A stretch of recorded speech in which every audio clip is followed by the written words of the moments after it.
Vous êtes la réponse de Dieu à des questions. Vous êtes la solution de Dieu à des problèmes. Retenez bien ceci. Lorsque les hommes crient à Dieu parce qu'ils sont dans la détresse, la famine, l'injustice, le désespoir, la maladie, etc., la réponse de Dieu est toujours la même. Un homme ou une femme.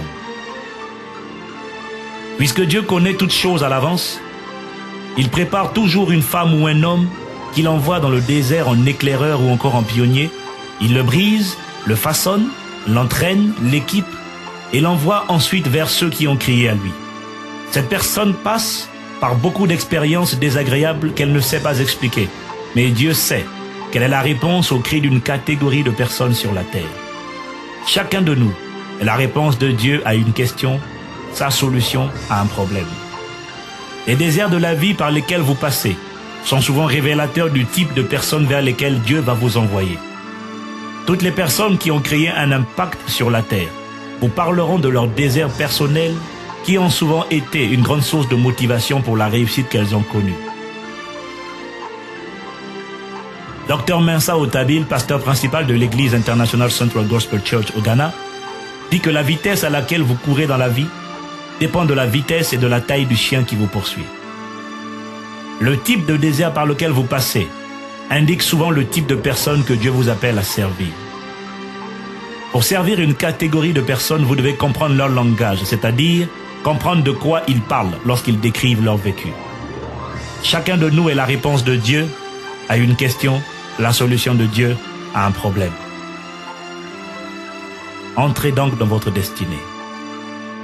Si vous comprenez que vous êtes la réponse de Dieu aux questions de plusieurs et sa solution à plusieurs problèmes, alors vous cessez de vous interroger sur le pourquoi et vous comprenez simplement qu'il y a des personnes qui ont besoin de ce que vous avez appris et de ce que vous avez acquis. Il n'y a pas de récompense sans réussite. Il n'y a pas de solution sans problème. Il n'y a pas de gloire sans histoire. Il n'y a pas de triomphe sans trouble.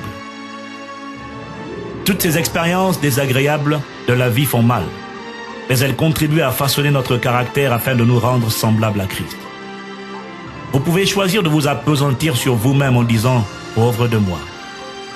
Ou vous pouvez relever la tête et dire « il y a quelque chose que Dieu a déposé en moi, de l'expérience, du potentiel, des dons et des capacités que je vais développer et mettre au service de mon prochain. »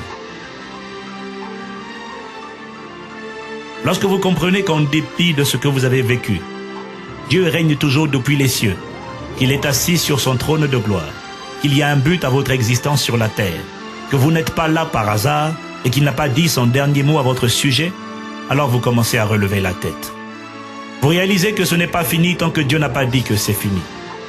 Vous cessez de penser uniquement à vous-même et vous commencez à voir le sens de la destinée. Vous réalisez alors que vous devez y arriver, que vous devez réussir, car il y a autour de vous beaucoup de gens qui vous regardent.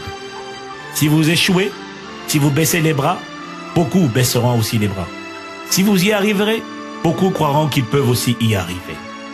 Vous serez alors une porte d'espérance, une source d'inspiration, un instrument de délivrance pour les personnes dont la destinée avait été crucifiée par les hommes ou par les courants de pensée de ce monde. C'est ce que j'appelle acquérir le sens de la destinée. Vous ne faites plus comme les enfants qui ne s'intéressent qu'à leur propre caprice, car vous réalisez que votre vie doit apporter sur terre une contribution utile et qu'elle doit être au service des autres. Vous devez laisser un héritage. Vous devez laisser une marque sur cette terre. Vous devez laisser un impact significatif dans votre environnement. Vous devez pouvoir apparaître devant le trône du juge de l'univers, confiant, et vous entendre dire « Bien joué, bon et fidèle serviteur, entre dans la joie de ton maître. » Lorsque vous saisissez cela, alors vous faites les choses non parce que vous sentez que c'est uniquement bon pour vous, mais parce que cela va dans le sens de la volonté de Dieu pour votre vie. Vous ne pouvez pas vous permettre de faire ce que vous voulez, parce qu'en vérité, vous ne vous êtes pas créé vous-même. Comment le vase d'argile pourrait-il dire au potier « je fais ce que je veux » ? Vous avez été créé par Dieu pour un but. Et tout ce qui vous éloigne de ce but vous conduira à l'échec et à une sensation de vide intérieur. Il y a au moins une mission, un fardeau pesant sur le cœur de chaque être humain, qui correspond à une instruction divine que Dieu a écrite dans l'esprit avant notre naissance.